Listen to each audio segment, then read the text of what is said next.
আজকে আমরা পিকে দে সরকারের বই থেকে ট্রান্সলেশন এবং প্রেসির যে এক্সারসাইজ পার্টগুলো আছে সেখান থেকে ট্রান্সলেশনের 78 এবং প্রেসির 47 দেখব এবং তার সাথে সাথে আমরা আজকে 37 নম্বর ক্লাস থেকে বাংলা সারাংশ শুরু করতে চলেছি। সেখানে সারাংশ দুটো দেখব এবং একটা রিপোর্ট দেখব। সেটা কি? সেটা হচ্ছে the conflict over relief delivery for Amphan storm victims. ঠিক আছে, তাহলে আপনারা যারা আমাদের সঙ্গে আগে থেকেই যুক্ত আছেন তারা এই বিষয়টা জানেন। যারা নতুন যুক্ত হয়েছেন তাদের উদ্দেশ্যে একটু বলে রাখি যে আমরা প্রত্যেক 12টা ক্লাস অন্তর আমাদের যে ডেলি টাস্ক থাকে সেটাকে আমরা স্লাইডলি চেঞ্জ করে থাকি। তো আমরা 1 নম্বর ক্লাস থেকে 12 নম্বর ক্লাস পর্যন্ত ট্রান্সলেশনের উপর বেশি গুরুত্ব দিয়েছিলাম। সেখানে দুটো করে ট্রান্সলেশন দেখেছিলাম ডেলি। তারপরে 13 নম্বর থেকে 24 নম্বর ক্লাস পর্যন্ত আমরা দুটো করে ট্রান্সলেশন এবং দুটো করে প্রেসি দেখেছিলাম। তারপরে 25 নম্বর থেকে 36 নম্বর ক্লাস পর্যন্ত আমরা সেখানে একটা করে ট্রান্সলেশন, দুটো করে প্রেসি এবং একটা করে রিপোর্ট দেখেছি। যেহেতু আমাদের ইংলিশ সিলেবাসটা অনেকটাই কমপ্লিট হয়ে এসছে, তাই আমরা নতুন করে বাংলা সিলেবাসটা শুরু করছি। তো আগামী আবার 12টা ক্লাস অর্থাৎ 37 থেকে 48 নম্বর ক্লাস পর্যন্ত আমাদের এইভাবেই চলবে। ঠিক আছে, তাহলে প্রতিদিনকার ক্লাসের মতো আজকেও ক্লাসটা 100 লাইকের টার্গেট রাখছে। আশা করছি খুব শীঘ্রই করে দেবেন। চলুন তাহলে আজকে ক্লাসটা শুরু করা যাক। আমরা ফার্স্ট একটা ট্রান্সলেশন দেখব, তারপরে একটা প্রেসি দেখব, তারপরে একটা সারাংশ, তারপরে একটা রিপোর্ট, তারপরে আবার সারাংশ। ঠিক আছে, চলুন তাহলে শুরু করি। দেখুন ফার্স্ট লাইনটা কি বলছে এখানে। এই যে ট্রান্সলেশন প্যাসেজটা যেটা পড়ে নিন ভালো করে, তারপর আমরা এগোচ্ছি। দেখুন এখানে কি বলছে ফার্স্ট লাইনে। দেখুন ফার্স্ট লাইনে বলছে বাবরের মৃত্যু সম্বন্ধে একটি সুন্দর কাহিনী আছে। তাহলে বাবরের মৃত্যু সম্পর্কে একটি সুন্দর কাহিনী আছে মানে কি? এখানে কিন্তু আপনি কোনো সাবজেক্ট খুঁজে পাচ্ছেন না। তাহলে আপনাকে কি করতে হবে? ইন্ট্রোডাক্টরি দেয়ার হিসেবে এটাকে করতে হবে। তাই হিসেবে আমরা সেইভাবেই কিন্তু করলাম। দেখুন বাবরের মৃত্যু সম্বন্ধে একটি সুন্দর কাহিনী আছে, তাহলে কি ইন্ট্রোডাক্টরি দেয়ার দিয়ে করতে হবে। তাহলে কি হচ্ছে? There is a beautiful story about Babur's death, মানে বাবরের মৃত্যু সম্পর্কে একটা সুন্দর কাহিনী আছে। ঠিক আছে, তাহলে ইন্ট্রোডাক্টরি দেয়ারের ব্যবহার দিয়ে আমরা এখানে করলাম। যেমন বনে একটি বাঘ আছে, তার মানে কি there is a tiger in the forest, এইভাবে আমরা লিখি। বাংলায় একটি প্রবাদ আছে, তার আমরা কীভাবে করি যে দেয়ার ইজ এ প্রভাব ইন বেঙ্গলি, এরকমভাবেই করি না? ঠিক সেরকমভাবেই কিন্তু এই দেয়ারের ইন্ট্রোডাক্টরি দেয়ারের ব্যবহারটাও কিন্তু এখানে করলাম। ঠিক আছে, ব্যাপারটা ক্লিয়ার হচ্ছে? আচ্ছা, তাহলে আমরা পরবর্তী সেন্টেন্সটা দেখবো। দেখুন কি বলছে এখানে। এখানে বলছে 1300 খ্রিস্টাব্দে তাহার পুত্র হুমায়ুন খুব অসুস্থ হইয়া পড়েন। তার মানে 1300 খ্রিস্টাব্দে তার পুত্র হুমায়ুন খুব অসুস্থ হয়ে পড়েছিল, তাই না? তাহলে অসুস্থ হয়ে পড়েছিল এই যে ব্যাপারটা বলছে, তার মানে কি আপনাকে পড়েছিল মানে বিকেম লিখতে হবে এবং এটাকে পাস্ট ইনডিফিনাইটে করতে হবে। ঠিক আছে, দেখুন কিভাবে করছি। 1300 খ্রিস্টাব্দে মানে কি ইন 1300 এডি, মানে 1300 খ্রিস্টাব্দে এটাকে আমি লিখলাম। তারপরে কি হিজ সান হুমায়ুন, এটাকে আমি সাবজেক্ট হিসেবে লিখলাম। হিজ সান, সেই সানটা কে? সেটা হচ্ছে হুমায়ুন, তাই কামা দিয়ে লিখলাম হিজ সান কামা হুমায়ুন। সে কি বিকেম মানে হয়ে পড়েছিল, বিকেম ভেরি ইল মানে কি প্রচণ্ড অসুস্থ হয়ে পড়েছিল। ঠিক আছে, ব্যাপারটা ক্লিয়ার হলো? তাহলে একদম পাস্ট ইনডিফিনাইটে কিন্তু লিখলাম। ঠিক আছে, তাহলে আমরা পরবর্তী সেন্টেন্সটা দেখবো। দেখুন কি বলছে এখানে।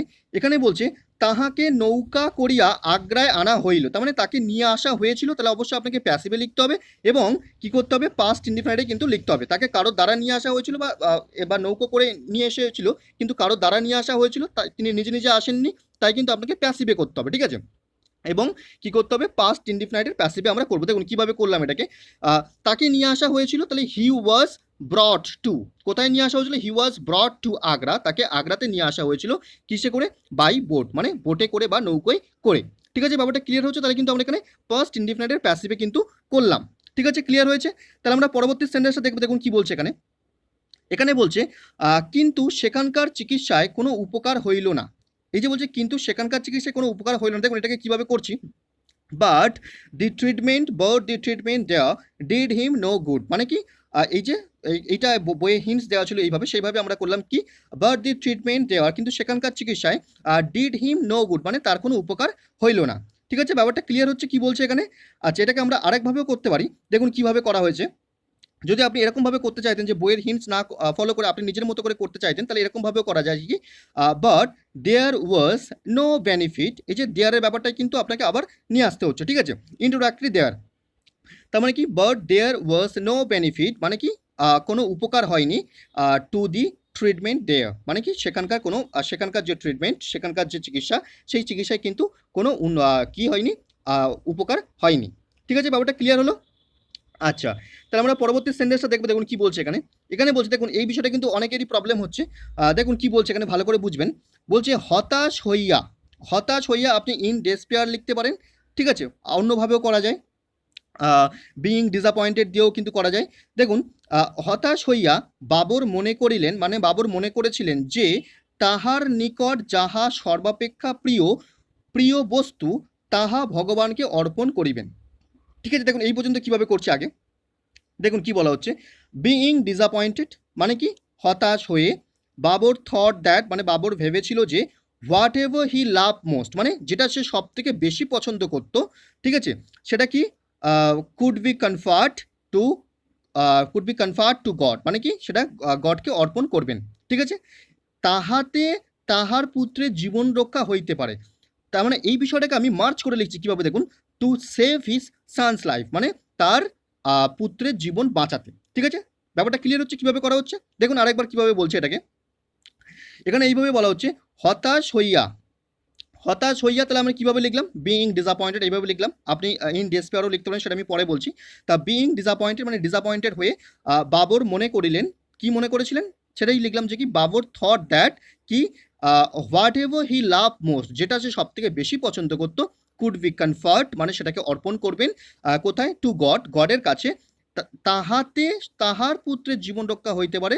এটাকে আমি মার্চ করে কিভাবে লিখছি দেখুন, to save his son's life তার পুত্রের জীবন বাঁচাতে। ঠিক আছে, ব্যাপারটা ক্লিয়ার হলো। তারপরে দেখুন এই যে বিইং ডিসঅ্যাপয়েন্টেড যে ব্যাপারটা আছে, এই বিইং ডিসঅ্যাপয়েন্টেড তাকে আমরা কিন্তু অন্যভাবেও করতে পারি। সেটা কিভাবে করলাম দেখুন, সেটাকে এইভাবে করলাম, এই বিইং ডিসঅ্যাপয়েন্টেডের জায়গায় আপনি কিন্তু ইন ডেসপেয়ারও কিন্তু লিখতে পারেন, কোনো প্রবলেম নেই। ঠিক আছে, ক্লিয়ার হয়েছে। আচ্ছা, তাহলে আমরা পরবর্তী সেন্টেন্সটা দেখবো। দেখুন কি বলছে এখানে, এখানে বলছে বাবরের পারিষদগণ তাহাকে বিখ্যাত হীরা কোহিনূর ভগবানের নামে উৎসর্গ করিতে বলিয়াছিলেন। তাহলে বলিয়াছিলেন মানে কি, বলেছিল, আপনি টোল্ড লিখলে কিন্তু ব্যাপারটা ঠিকঠাক হবে না। ঠিক আছে, আপনি কিন্তু সাজেস্ট যদি লেখেন তাহলেই কিন্তু সাজেস্ট করেছিল, তাই না? এই বিষয়টাই সব থেকে ভালো আসবে সাজেস্ট বললে।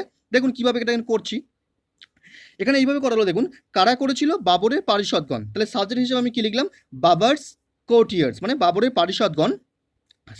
এবারে আমরা প্রেজেন্ট পাস্ট ইনডিফারেন্ট লিখছি, তাই ভার্বের সেকেন্ড ফর্ম লিখলাম কি, সাজেস্টেড হিম তাকে সাজেস্ট করেছিল কি করতে, টু ডেডিকেট দি ফেমাস ডায়মন্ড সেই ফেমাস যে বিখ্যাত যে ডায়মন্ড যার নাম কিনা কোহিনূর, তাই কমা দিয়ে লিখলাম কোহিনূর, সেটাকে ডেডিকেট করতে বলেছিল, উৎসর্গ করতে বলেছিল কি হিসাবে, as an offering two god মানে গডকে অফারিং হিসেবে গডকে উৎসর্গ করতে বলেছিল, কোহিনূর বিখ্যাত যে হিরো সেটাকে উৎসর্গ করতে বলেছিল বা সাজেস্ট করেছিল। ঠিক আছে, ব্যাপারটা ক্লিয়ার হচ্ছে। তাহলে দেখুন আরেকবার বলি এটা বিষয়টা কিভাবে করা হচ্ছে।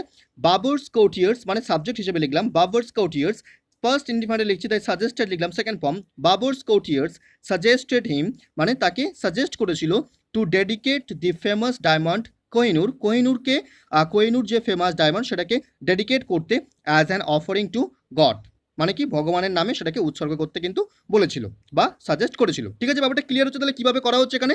আচ্ছা, আমরা তাহলে পরবর্তী সেন্টেন্সটা দেখব। দেখুন কি বলছে এখানে, এখানে বলছে কিন্তু বাবর মনে করিলেন নিজের প্রাণের অপেক্ষা প্রিয় বস্তু মানুষের আর নাই। দেখুন এইটাকে কিভাবে করা হচ্ছে, এখানে কিন্তু অনেকের ভুল হচ্ছে, ঠিকঠাক করতে পারছেন না।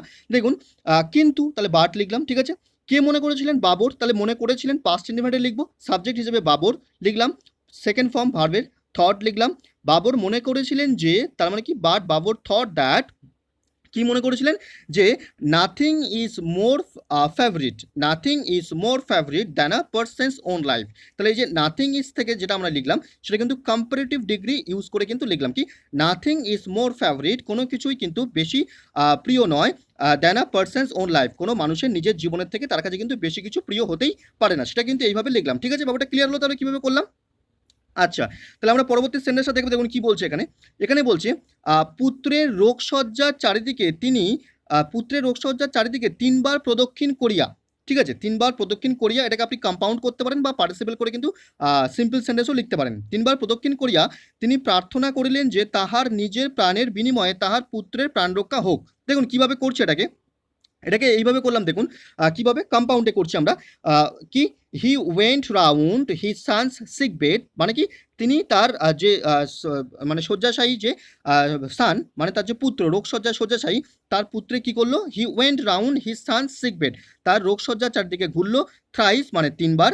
ঠিক আছে, পাস্ট ইনডিফিনিট লিখলাম, অ্যান্ড এবং কম্পাউন্ড করে লিখছি, অ্যান্ড এবং prayed for his son's life তার সানের লাইফের জন্য প্রার্থনা করলো, টু বি স্পেয়ার্ড মানে তার সে যেন সুস্থ হয়ে ওঠে, ঠিক আছে, to be spared in exchange of his own life, তার নিজের জীবনের বিনিময়ে বা তার নিজের জীবনের এক্সচেঞ্জে। ঠিক আছে, ব্যাপারটা ক্লিয়ার হচ্ছে? তাহলে কীভাবে করছি আমরা, কিন্তু এখানে কম্পাউন্ডে করছি বিষয়টা, আরেকবার লক্ষ্য করুন কীভাবে করা হচ্ছে।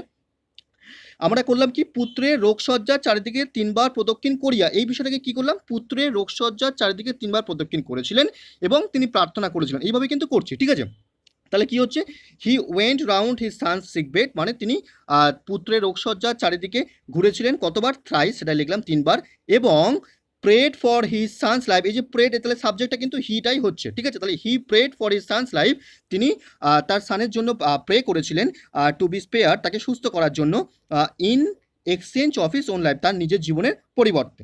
ঠিক আছে, ব্যাপারটা ক্লিয়ার হলো? একদম সহজভাবে লিখলাম। আচ্ছা, তাহলে আমরা পরবর্তী সেন্টেন্সটা দেখে দেখুন কি বলছে এখানে। এখানে বলছে ইহার পরে হুমায়ুনের অবস্থার উন্নতি হইতে লাগিল। দেখুন এইভাবে এইখানটা কি করছে, এই পর্যন্ত আগে দেখুন, আফটার দিস মানে কি, এর ইহার পরে মানে আফটার দিস, ইহার পরে হুমায়ুনের অবস্থার উন্নতি হতে লাগিল। তাহলে আমাদের যে হিন্সটা ছিল সেইভাবে করলাম। দেখুন, হুমায়ুনস কন্ডিশন মানে হুমায়ুনের অবস্থা, টুক আ টার্ন, ফার্স্ট ইন্ডিফারেন্ট লিখছি তাই টুক লিখলাম, টুক আ টার্ন ফর দি বেটার, মানে কি হুমায়ুনের অবস্থা উন্নতি হতে লাগিল। ঠিক আছে, ব্যাপারটা ক্লিয়ার হচ্ছে? দেখুন এখান থেকে দেখুন, হুমায়ুনস কন্ডিশন, এটাকে সাবজেক্ট হিসেবে লিখলাম, তারপরে টুকটাকে আমি সেকেন্ড ফর্ম ইউজ করলাম, ভার্বের second form, took a turn for the better, past indefinite হলো। তারপরে দেখুন, কিন্তু বাবর অসুস্থ হইয়া পড়িলেন, তার মানে কি, but Babur fell sick, past indefinite লিখলাম, কিন্তু বাবর কি করলো, অসুস্থ হয়ে পড়লো। ঠিক আছে, এবং কয়েক সপ্তাহ পরে মারা গেলেন, এই যে বিষয়টা লিখছি, এবং অ্যান্ড ডায়েট মানে এই বাবরের কথাই বলা হচ্ছে, তাই কিন্তু ডায়েট লিখলাম, ডায়েটটা কিন্তু বাবরকেই বলছে। ঠিক আছে, বাবরকেই রেফার করছে, and diet a few weeks letter, মানে কিছু সপ্তাহ পর তিনি মারা গেলেন। ঠিক আছে, ব্যাপারটা ক্লিয়ার হলো? একদম সহজভাবে লেখা হলো এখানে। আচ্ছা, যাদের এখনো পর্যন্ত মনে হচ্ছে প্রবলেম হচ্ছে, তাহলে তারা আপনারা কি করবেন, আবার ভিডিওটাকে ক্লাসটাকে প্রথম থেকে দেখবেন সঠিকভাবে কিন্তু বুঝতে পারছেন। তাহলে আমাদের এই ট্রান্সলেশন প্রসেসটা এখানে কমপ্লিট হলো। এরপরে আমরা একটা প্রেসি দেখবো, দেখুন কি বলছে। ফার্স্ট আপনারা ভিডিওটাকে পজ করে ভালো করে পড়ে নিন কি বলতে চাইছে, তারপর আমরা চেষ্টা করছি এর মানেটা কি বলেছে বুঝিয়ে দেওয়ার। দেখুন কি বলছে এখানে। এখানে বলছে Ashoka made great efforts two teach all his subjects, এখানে সাবজেক্টস মানে কিন্তু প্রজা বলা হচ্ছে। ঠিক আছে, তার মানে কি, অশোকা মেড গ্রেট এফর্টস মানে অশোকা প্রচুর চেষ্টা করেছিল, to teach all his subjects, তার সমস্ত প্রজাদেরকে শিক্ষা দিতে। কি শিক্ষা দিতে? The law of piety and piety or duty, মানে কি piety or law of piety or duty মানে কি, ধর্মভীতি বা কর্তব্যের যে আইন সেটা কিন্তু শিক্ষা দিতে চেয়েছিল। আর কি, to give them an ideal or right living, ideal or right living এর মানেটা কি, to give them an ideal or live living মানে কি, সঠিক জীবনযাপনের আদর্শ তিনি দেওয়ার চেষ্টা করেছিলেন। And to ensure justice to all, এবং আর কি করেছিলেন, সকলের ন্যায় বিচার যাতে নিশ্চিত হয় সেটাও কিন্তু তিনি, তার জন্যও কিন্তু প্রচুর চেষ্টা করেছিলেন। ঠিক আছে, ব্যাপারটা ক্লিয়ার হলো? তারপরে দেখুন, accordingly he drew up a great many edicts, মানে কি, তিনি অনেক এডিক্টস মানে নির্দেশ বা অনুশাসন বা আদেশও কিন্তু জারি করেছিলেন। টেলিং পিপল, মানুষদেরকে বলার জন্য কি বলার জন্য, হোয়াট ওয়্যার দেয়ার ডিউটিস, তাদের কর্তব্য কি, অ্যান্ড দেয়ার রাইটস, তাদের অধিকার কি, সেই সম্পর্কে জানানোর জন্য কিন্তু তিনি অনেক এডিক্টস মানে অনুশাসনও কিন্তু জারি করেছিলেন। ঠিক আছে, তারপরে দেখুন, this edicts were carved on huge pillars, মানে এগুলোকে কোথায় কার্ভ করা হয়েছিল, খোদাই করে রাখা হয়েছিল, পিলার্সে, হিউজ পিলার্সে কিন্তু খোদাই করা হয়েছিল, অ্যান্ড সেট আপ, এবং সেগুলোকে সেট আপ করা হয়, সো দ্যাট, যাতে করে অল পিপল মাইট সি দেম, যাতে করে সমস্ত মানুষরাই যেন সেগুলোকে দেখতে পায়। ঠিক আছে, ক্লিয়ার হচ্ছে? তারপরে দেখুন, মেনি পিপল হাউ এভার, অনেক মানুষই কুড নট রিড, মানে কিন্তু সেগুলোকে পড়তে পারতো না, যারা ইগনোরেন্ট ছিল। So it was laid down, সুতরাং এমনটাই নির্ধারণ করা হয়েছিল যে the edict should be read aloud, মানে সেগুলোকে চেঁচিয়ে চেঁচিয়ে পড়া হবে। So many times a year, মানে বছরে বিভিন্ন সময় অনেকবার সেগুলোকে চেঁচিয়ে চেঁচিয়ে পড়িয়ে শোনা হবে যারা পড়তে পারতো না তাদের জন্য। ঠিক আছে, ব্যাপারটা ক্লিয়ার হচ্ছে? তারপরে দেখুন, দাস, এইভাবেই even the most ignorant of অশোকার সাবজেক্ট, মানে অশোকার যারা প্রজা, যারা কিনা প্রচণ্ড, যারা ইগনোরেন্ট, তাদের মধ্যে সবাই কি করেছিল, কুড লার্ন, তারাও শিখেছিল, what was expected of him, মানে কি, মানে অশোকের বিষয় সম্পর্কে সবচেয়ে অজ্ঞ ব্যক্তিও কিন্তু তার কাছ থেকে কি প্রত্যাশা করা হয় বা কি প্রত্যাশা করা যায় সেটাও কিন্তু শিখতে পারে, এই বিষয়টাই কিন্তু বলছে। ঠিক আছে, ক্লিয়ার হচ্ছে? তারপরে দেখুন কি বলছে, তারপরে বলছে, in one of this edicts Ashoka shows his large hearted love for mankind, মানে কি, মানে বলছে এর মধ্যে একটিতে কিন্তু অশোক মানব জাতির প্রতি তার আন্তরিক যে প্রেম সেটাও কিন্তু দেখায়। সেটা কি? সেটা বলছে কি, all men are my children, মানে সমস্ত মানুষই হচ্ছে আমার সন্তান, সেটাই তিনি বললেন। হি রোড, এটা তিনি লিখেছিলেন, ঠিক আছে। He also believed in religious toleration, মানে কি ধর্ম যে সহিষ্ণুতা সেটাতে তিনি বিশ্বাস করতেন।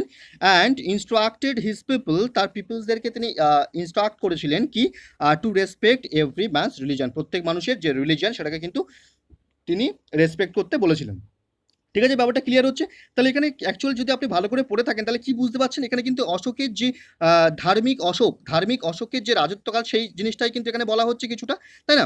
এবং এখানে আর কি বলতে চাইছে, এখানে বলতে চাইছে যে এই যে অনুশাসন, অশোকের রাজত্বকালে অশোকের যে অনুশাসন সেটা কিন্তু মানে স্পষ্ট একটা ব্যাপার, সেটা কিন্তু রেকর্ড করা আছে, ঠিক আছে। মানে বিভিন্ন যে পিলারের যে ব্যাপারটা বলে খোদাই করে রাখা হয়েছে তার রাজত্বকালে, তার মানে কি তার রাজত্বকালের যে অনুশাসন সেটা কিন্তু অশোকের সময়ে বিভিন্ন জায়গায় কিন্তু স্পষ্টভাবে কিন্তু রেকর্ড করা আছে, ঠিক আছে। আর কি বলছে, আর বলছে যে সেই সময় তার যে সাবজেক্টস, তার যে প্রজারা ছিল তারা কিন্তু অ্যাওয়্যার ছিলেন, তারা কিন্তু অবগত ছিলেন যে সেই রাজত্বকালের কী কী নিয়ম আছে এবং তাদের কী কী রাইট আছে, তাদের কী কী অধিকার আছে সেই বিষয়ে কিন্তু তারা অবগত ছিলেন। এমনকি সমস্ত প্রজারা তারা কি করতো, তাদের নিজেদের ধর্ম পালন করতো এবং তার সাথে সাথে অপরের ধর্মকেও কিন্তু শ্রদ্ধা করতো, এটাই বলতে চাইছে, তাই না? দেখুন তাহলে আমরা কিভাবে করছি। ফার্স্ট আমরা একটা সুইটেবল টাইটেল দিলাম, কিভাবে দিলাম কি, দি রেন অফ পায়াস অশোকা, মানে কি ধার্মিক অশোকার রাজত্বকাল, ঠিক আছে, ব্যাপারটা ক্লিয়ার হলো। তারপরে দেখুন আনসারটা কিভাবে লিখছি, দেখুন কি বলছে এখানে। এখানে বলা হচ্ছে দেখুন, দি এডিক্টস অফ অশোকাস রেন, এখানে এটা ক্যাপিটাল হবে। The edicts of Ashoka's reign, মানে অশোকার রাজত্বকালের যে অনুশাসন, আর কনস্পিকিউয়াস মানে স্পষ্ট, অ্যান্ড দোজ ওয়্যার, এখানে যদি আপনি করতে চাইতেন যে কি ওয়্যার দিতে চাইতেন তাহলেই কিন্তু বেটার হতো, আর হবে না, এখানে কিন্তু অ্যাকচুয়ালি ওয়্যারই হবে।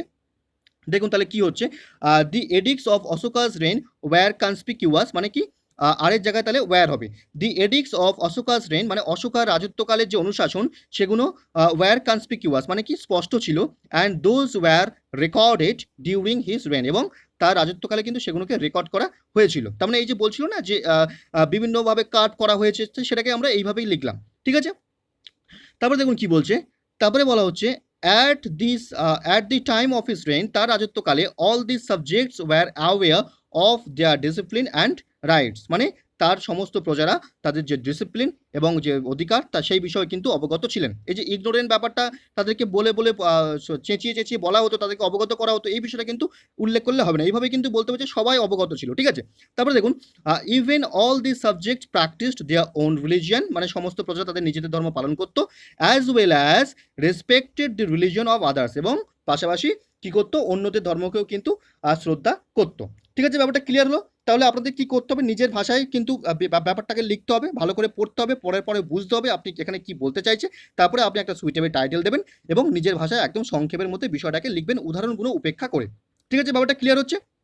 আচ্ছা, তাহলে আমাদের এই যে প্রেসিটা কমপ্লিট হলো, এরপরে আমরা কি দেখবো, একটা সারাংশ দেখবো। দেখুন কি বলছে। ফার্স্ট আপনারা ভিডিওটাকে পজ করে ভালো করে পড়ে নিন, যেহেতু এটা বাংলায় লেখা আছে, সুতরাং আমি এটাকে পড়ে আর মানে বোঝানোর কোনো সময় নষ্ট করে লাভ নেই। সুতরাং আমরা এর আনসারটা কী হবে সেটাই কিন্তু ডিরেক্টলি বলবো। ফার্স্ট আপনারা ভালো করে পড়ে নিন কি বলতে চাইছে, ঠিক আছে। পড়া হয়েছে, তাহলে এখানে কি বলতে চাইছে ব্যাপারটা, এখানে বলতে চাইছে যদি আপনি ভালো করে পড়ে থাকেন তাহলে বুঝতে পারবেন যে এখানে কিন্তু মানুষের সঙ্গে জন্তু জানোয়ার যারা কিনা পশু তাদের সঙ্গে মানুষের একটা তুলনা এসছে এর মধ্যে, যে যারা জন্তু তারা কিনা বিদ্রোহী কখনোই নয়, তারা যেটা হয়েছে তারা সেটাই মেনে নিয়েছে, কিন্তু মানুষ কখনো সেটা মানেনি। মানুষ কি করেছে, মানুষ যেখানে কোনো কিছু যখন ঘটনা ঘটেছে সেই ঘটনাকে কিন্তু যুক্তি বা তর্কের মাধ্যমে কিন্তু মেনে নিতে চেয়েছে।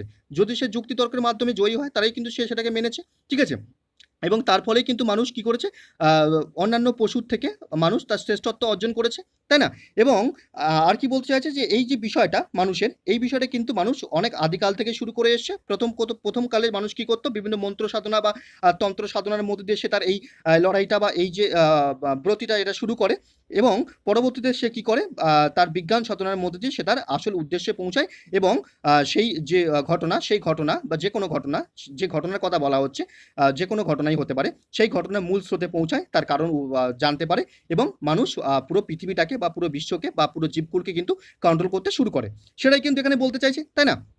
তাহলে দেখুন ফার্স্ট আমরা এখানে কিভাবে একটা সুইটেবল টাইটেল দিলাম, দেখুন কি দিলাম, যে কি যুক্তি তর্কের মাধ্যমে মানুষের বিশ্ব খেতাব অর্জন, ঠিক আছে। ব্যাপারটা ক্লিয়ার হলো? আচ্ছা, তারপরে দেখুন কীভাবে আনসারটাকে লিখছে এখানে, এইভাবে লিখলাম। দেখুন কি বলছে এখানে, এখানে বলা হচ্ছে বিশ্ব খেতাব কোনো বিষয় মানুষের কাছে যুক্তিসঙ্গত না মনে হলে সেটা মেনে নেয়নি, ঠিক আছে? আর সেই কারণেই মানুষ আজ প্রাণীকুলের শ্রেষ্ঠত্ব অর্জন করেছে। ইতিহাসের আদিকাল থেকেই সে ঘটনার মূল কারণ খুঁজতে ব্রতী হয়। প্রথমে মন্ত্র সাধনা ও পরে বিজ্ঞান সাধনার মধ্য দিয়ে সে ঘটনার মূল স্রোতে পৌঁছায় এবং জীবকুলের শ্রেষ্ঠত্ব খেতাব অর্জন করে। ঠিক আছে, ব্যাপারটা ক্লিয়ার হচ্ছে? একদম সংক্ষেপে লিখলাম। তাহলে কি করতে হবে, বিষয়টা আপনাকে ভালো করে পড়তে হবে। সেই একই ব্যাপার আপনি যেমনভাবে ইংলিশ প্রেসে করছেন সেরকমভাবে কিন্তু বাংলা সারাংশটাকে করবেন। ভালো করে আপনাকে পড়তে হবে। আপনি কিন্তু কোনো এখানে এই যে পশুর যে ব্যাপারগুলো আসছে, অনেকে মানে দেখলাম যে অনেকে লিখছে যে পশুর ব্যাপারটাকে টেনে নিয়ে এসে লিখছে, বিদ্রোহী নয় এইসব লিখছে, এরকম কিন্তু লেখা যাবে না। মূল যে বিষয়টা যেটা আপনি বুঝতে পারছেন সেটাকেই কিন্তু মূল বিষয়টাকে কিন্তু একদম সংক্ষেপে লিখতে হবে, কোনো উদাহরণ না টেনে। ঠিক আছে, ব্যাপারটা ক্লিয়ার হচ্ছে? প্র্যাকটিস করতে থাকুন, অবশ্যই ঠিকঠাক হবে। আচ্ছা, তাহলে আমাদের এই যে সারাংশ প্যাসেজটা এখানে কমপ্লিট হলো, ফার্স্ট সারাংশটা হয়ে গেল। এরপর আমরা কি দেখব, পরবর্তী যে আমাদের দেখুন কি একটা রিপোর্ট ছিল, রিপোর্টটা কি ছিল একবার দেখুন। Conflict over relief delivery for Amphan storm victims, মানে কি আমফান যে সমস্ত ভিকটিমস যারা ক্ষতিগ্রস্ত হয়েছে তাদের যে রিলিফটা নিয়ে, মানে রিলিফ ডেলিভারি নিয়ে যে সমস্ত কনফ্লিক্টগুলো উঠে এসছে, ঠিক আছে, সেই সমস্ত মানে যে সব অভিযোগগুলো উঠে এসে তারা ঠিকঠাক রিলিফ পাচ্ছে না, সেইটা নিয়ে কিন্তু একটা রিপোর্ট ছিল। সেইভাবে কিন্তু আমরা রিপোর্টটাকে কীভাবে লিখছি দেখুন। ফার্স্ট আমরা একটা টাইটেল দিলাম, কি দিলাম, এইভাবে দিলাম যে কি conflict over relief delivery for Amphan storm victims, ঠিক আছে। তারপরে দেখুন আমরা কি করছি, রিপোর্টের যে ফর্মালিটি সেটা মেনটেন করা হলো। তারপরে দেখুন ফার্স্ট যে প্যারাগ্রাফটা রিপোর্টে সেটা আমরা ফার্স্ট স্লাইডে দেখবো, তারপরে আমরা সেকেন্ড স্লাইডে সেকেন্ড প্যারাগ্রাফ দেখবো, তারপরে পরেরটাতে আমরা থার্ড স্লাইডে কি দেখবো, পরবর্তী যে প্যারাগ্রাফ সেটাকে দেখবো। দেখুন কিভাবে বলা হচ্ছে এখানে, এখানে বলা হলো in this current year of this 21st century, মানে কি in this current year of this 21st century মানে এই একবিংশ শতাব্দীর চলতি বছরে the Bengal have faced many natural obstacles, মানে বাংলা মানে পশ্চিমবঙ্গ সে কি অনেক সমস্যার সম্মুখীন হয়েছে। অ্যামং দোজ, সেগুলোর মধ্যে the cyclonic storm Amphan was one of this. এই ওয়ান অফ দিস আপনি লাস্টে নাও দিতে পারেন। Among those the cyclonic storm Amphan was one of this, ঠিক আছে, মানে কি আমফান সেটা কিন্তু কি এগুলোর মধ্যে অন্যতম একটা বিষয়, ঠিক আছে। যেসব প্রবলেমগুলো হয়েছে তার মধ্যে কিন্তু আমফানও একটা বিষয়, ঠিক আছে, ব্যাপারটা ক্লিয়ার হলো। তারপরে দেখুন কি বলছে, although many voluntary organisations including the government, মানে গভর্নমেন্টের সঙ্গে সঙ্গে অনেক ভলেন্টারি অর্গানাইজেশন তারাও, স্বেচ্ছাসেবী সংস্থা তারাও have come forward to help the people affected by the monster Amphan, মানে মনস্টার আমফান দ্বারা দৈত্য সুলভ, মানে দৈত্যের মতো যে আমফান সেটা দ্বারা যারা আক্রান্ত হয়েছে, there have been allegations of corruption, মানে কি বলতে চাইছে এটাই যে although many voluntary organisations including government have come forward, মানে এরা কিন্তু এগিয়ে এসছে কি করতে, টু হেল্প করতে, কাদেরকে, এই আমফান মনস্টারের দ্বারা যারা কিন্তু এফেক্ট হয়েছে তাদেরকে হেল্প করতে এগিয়ে এসছে। কিন্তু কি হয়েছে, এই যে আমি কমা দিলাম আমফানের পরে, তার মানেই হচ্ছে কি তবুও there have been allegations of corruption, তবুও কিন্তু যে করাপশন মানে দুর্নীতি তার কিন্তু একটা অভিযোগ উঠেই আসছে, ঠিক আছে, ব্যাপারটা ক্লিয়ার হলো। তাহলে এইভাবেই আমরা ফার্স্ট যে ইন্ট্রোডাকশন যে প্যাসেজটা সেটা কমপ্লিট করলাম। আপনারা আপনাদের মতো করে লিখবেন, যেহেতু পরীক্ষা এটাই আসবে এর কোনো গ্যারান্টি নেই, সুতরাং মুখস্থ করার কোনো দরকারই নেই। আপনারা নিজের মতো করে লেখার চেষ্টা করুন, কীভাবে সেন্টেন্স মেকিং করতে হয় সেইভাবে আপনারা লিখুন, চেষ্টা করুন, অবশ্যই হবে। দেখুন তার পরবর্তী স্লাইডে আমরা কি দেখছি, সেকেন্ড যে মেন যেটা রিপোর্টের যে মেন বিষয়বস্তু এই স্লাইডে আমরা দেখব, অর্থাৎ মিডিল যে প্যারাগ্রাফ সেখানে দেখবো। দেখুন কি বলা হচ্ছে এখানে বলা হচ্ছে, এখানে কিন্তু আমরা কোনো মিনিস্টারের নাম বা কোনো পার্টির নাম কিন্তু না নিয়েই কিন্তু ব্যাপারটাকে লিখছি। নিরপেক্ষতা কিন্তু অবশ্যই আপনাকেও বজায় রাখতে হবে, এইভাবে কিন্তু পরীক্ষার খাতাতেও লিখবেন, ঠিক আছে। দেখুন the chief minister announced financial assistance for the victims of cyclone Amphan, ঠিক আছে, মানে চিফ মিনিস্টার অ্যানাউন্স করেছে কি ফাইন্যান্সিয়াল অ্যাসিস্ট্যান্সের কথা, আর্থিক সহযোগিতার কথা, কাদের জন্য, সাইক্লোন আমফানে যারা ভিকটিমস তাদের জন্য, ঠিক আছে। বাট কিন্তু দেন ইট ওয়াজ অ্যালিগড, মানে এরকম অভিযোগ উঠেছে যে the real victims were not getting their government help, মানে গেটিং দ্যাট গভর্নমেন্ট হেল্প, মানে কি সেই যে গভর্নমেন্টের যে হেল্প, গভর্নমেন্টের যে সহযোগিতা সেটা কিন্তু রিয়েল ভিকটিমসরা পাচ্ছে, এরকমটা কিন্তু অভিযোগ উঠেছে, ঠিক আছে। Corruption was going on with that money, মানে সেই মানি নিয়ে কিন্তু করাপশন চলছে বা দুর্নীতি চলছে, ঠিক আছে, ব্যাপারটা ক্লিয়ার হলো। তারপরে দেখুন লোকালস স্ট্যাকড প্রটেস্ট, এই স্ট্যাক মানে কিন্তু ক্রাউডের কথা বলা হচ্ছে বা জনতার কথা বলা হচ্ছে, মানে কি লোকালস স্ট্যাকড প্রটেস্ট, মানে এখানে আপনি প্রোটেস্ট এস লেখা আছে, আপনি প্রোটেস্টেড লিখতে পারেন সেকেন্ড ফর্ম হিসেবে, ঠিক আছে, তাহলে কিন্তু বেটার হবে। তাহলে কি লোকাল স্ট্যাক, তাহলে কি বলা হলো এখানে, যে আপনাকে এখানে প্রোটেস্টেড লিখতে হবে, ঠিক আছে, তাহলে কি local stacked protested in different parts of east Midnapore, মানে এবার জায়গাগুলো বলা হচ্ছে যে কোথায় জনতার প্রোটেস্ট পাওয়া গেছে, East Midnapore, South and North 24 Parganas, ঠিক আছে। তারপরে দেখুন cyclone Amphan hit West Bengal on May 20, কবে অ্যাটাক করেছিল সেটা বলা হলো, and this 3 districts were the hardest hit, এবং এই যে তিনটে ডিস্ট্রিক্টের কথা বলা হয়েছে সেই ডিস্ট্রিক্টে কিন্তু হার্ডেস্ট হিট হয়েছে, ঠিক আছে। উইথ আর কি হয়েছে, with 96 people killed in the disaster, এবং এখানে কিন্তু 96 পিপলও এই ডিজাস্টারে কিন্তু মারা গেছে, ঠিক আছে, ব্যাপারটা ক্লিয়ার হয়েছে। তারপরে দেখুন কি বলা হচ্ছে, as leaders of the ruling party, দেখুন আমরা কিন্তু নাম করছি না, আমরা জাস্ট এইভাবেই লিখছি, ঠিক আছে, নিরপেক্ষতা বজায় রাখতে হবে। As leaders of the ruling party, মানে রুলিং পার্টি যারা তাদের লিডার্সরা হ্যাভ বিন রিপিটেডলি অ্যাকিউজড, মানে বারংবার তারা অভিযুক্ত হচ্ছে, রুলিং পার্টির যারা লিডার্স তারা কিসের, অফ করাপশনের, ইন ফাইন্যান্সিয়াল কম্পেনসেশন, যে ফাইন্যান্সিয়াল মানে আর্থিকভাবে যে অনুদান, যেটা কম্পেনসেশন ক্ষতিপূরণ যেটা অ্যানাউন্সড করা হয়েছে বাই দি স্টেট গভর্নমেন্টের দ্বারা to the people affected by the cyclone Amphan, ঠিক আছে, ব্যাপারটা ক্লিয়ার হচ্ছে। তারপরে দেখুন, সো দি রুলিং পার্টি, সুতরাং রুলিং পার্টি কি করছে, টুক স্টার্ন অ্যাকশন, মানে কড়া পদক্ষেপ নিচ্ছে কাদের বিরুদ্ধে, against the accused in the corruption case, এই করাপশন কেসে যারা অ্যাকিউজড হয়েছে তাদের বিরুদ্ধে কিন্তু তারা নিয়েছে, ঠিক আছে, মানে কি স্টার্ন অ্যাকশন কিন্তু তারা নিয়েছে, ঠিক আছে। তারপরে দেখুন কি বলা হচ্ছে, leaders who have been accused, মানে যারা অ্যাকিউজড হয়েছে, হ্যাভ বিন এক্সপেলড, তাদেরকে বহিষ্কৃত করা হয়েছে ফ্রম দি পার্টি থেকে, ঠিক আছে। তারপরে দেখুন কি বলছে, এটা এটা আমরা কিভাবে লিখছি, যেহেতু আমরা রিপোর্ট লিখছি, কে বলেছে সেই হিসেবে কিন্তু আমরা লিখলাম কি, তারপরে দেখুন লিখলাম দি secretary general of the ruling party said this, এটা কে বলেছে, মানে মহাসচিব, যে রুলিং পার্টির যিনি মহাসচিব তিনি কিন্তু এই কথা বলেছেন, ঠিক আছে, ব্যাপারটা ক্লিয়ার হলো। তাহলে আমরা এইভাবে যে মিডিল যে প্যারাগ্রাফটা অর্থাৎ মেন যে বিষয়টা রিপোর্টের সেটা আমরা এইভাবে লিখলাম, ঠিক আছে, ব্যাপারটা ক্লিয়ার হয়েছে। তাহলে আমরা পরবর্তী স্লাইডে দেখবো, দেখুন কনক্লুডিং প্যারাগ্রাফটা দেখবো, দেখুন কি বলা হচ্ছে এখানে বলা হচ্ছে, the chief minister has announced at a press conference, মানে প্রেস কনফারেন্স মানে সাংবাদিক সম্মেলনে তিনি কি ঘোষণা করেছেন যে that meeting with senior leaders and workers of the party have been took place, মানে কি সিনিয়র লিডার্স মানে তার পার্টির সিনিয়র লিডার এবং ওয়ার্কার্সদের নিয়ে তিনি কি করেছেন, একটা মিটিং করেছেন, অ্যান্ড ওয়ান্ট এভরি ওয়ান, এবং প্রত্যেককে ওয়ার্ন করেছেন ওয়ার্ন করেছেন কীভাবে, not to be accused of corruption in any way, মানে কোনোভাবেই কিন্তু অভিযুক্ত হলে চলবে না, ঠিক আছে। ইভেন এমনকি ইট ওয়াজ আস্কড, মানে এটা আরও বলা হয়েছে, কালকে বলা হয়েছে টু দি অ্যাডমিনিস্ট্রেশন, প্রশাসনকে কি করতে, to be vigilant in this regard, মানে এই বিষয়ে কিন্তু আরও সচেতন হতে বলা হয়েছে, ঠিক আছে। It is also assure that the real victim, মানে এমনটা আরও জানানো হয়েছে বা অবগত করা হয়েছে যে the real victims will be compensated soon, মানে যারা রিয়েল ভিকটিমস তাদেরকে কিন্তু খুব শীঘ্রই কিন্তু কি করা হবে, কম্পেনসেট করা হবে, মানে ক্ষতিপূরণ তাদের করা হবে, ঠিক আছে, ব্যাপারটা ক্লিয়ার হলো। তাহলে এইভাবেই আমরা কিন্তু কনক্লুডিং প্যারাগ্রাফটা করলাম। তাহলে আবারও বলছি কি, মুখস্থ করার দরকার নেই, কপি করার দরকার নেই, আপনারা নিজের থেকে লিখতে শিখুন, নিজের থেকে লিখুন, দু কলম নিজের থেকে লিখলেই কিন্তু আপনাকে পরীক্ষা কিন্তু নিজের থেকেই লিখতে হবে, ঠিক আছে। সুতরাং আপনি যেটা আসবে সেটাকেই লিখে আসার ক্ষমতা আপনাকে রাখতে হবে, সুতরাং আপনি এখন যেগুলো পাচ্ছেন এরকম এই বিষয়গুলো কিন্তু কপি না করে আপনি নিজের থেকে লিখুন, এবং কি করবেন, আপনার থেকে যারা সিনিয়র আছেন, যারা এই বিষয়টা জানেন, এই বিষয়টাতে একটু অভিজ্ঞ আছেন, তাদেরকে দিয়ে একটু খাতাটাকে চেক করিয়ে নেবেন, ঠিক আছে, ব্যাপারটা ক্লিয়ার হলো। আচ্ছা, তাহলে আমরা এইভাবে আমাদের রিপোর্টটা কমপ্লিট করলাম। এর পরবর্তী আমাদের যে টাস্কটা ছিল সেটা একটা সারাংশ ছিল। দেখুন, ফার্স্ট আপনারা ভিডিওটাকে পজ করে ভালো করে পড়ে নিন, যেহেতু এটা বাংলা সারাংশ, সুতরাং আমি পড়ে আর সময় নষ্ট করছি না, কি বলেছে জাস্ট একটু বোঝানোর চেষ্টা করব, ঠিক আছে, পড়া হয়েছে। আচ্ছা, তাহলে আপনারা কি বুঝতে পারছেন এখানে যদি আপনি ভালো করে পড়ে থাকেন তাহলে কিন্তু বুঝতে পারবেন যে এখানে কিন্তু বলতে চাইছি যে শিক্ষা যে ব্যাপারটা সেটা কিন্তু নিজের একটা অন্তরের ব্যাপার। শিক্ষা কোনো দানের বস্তু নয় যে আমি দান করব আর সে পেয়ে যাবে, সে শিক্ষিত হয়ে যাবে, এরকম কিন্তু কোনো ব্যাপার নয়। নিজের থেকেই শিক্ষিত হতে হবে। শিক্ষা এবং শিক্ষক এই যে বিষয়টা, এই বিষয়টা কিন্তু দান, মানে শিক্ষক যে শুধুমাত্র দান করবে, দাতা, এবং শিক্ষার্থী সে শুধু গ্রহণ করবে, এই বিষয়টা কিন্তু আংশিক সত্য একটা ব্যাপার।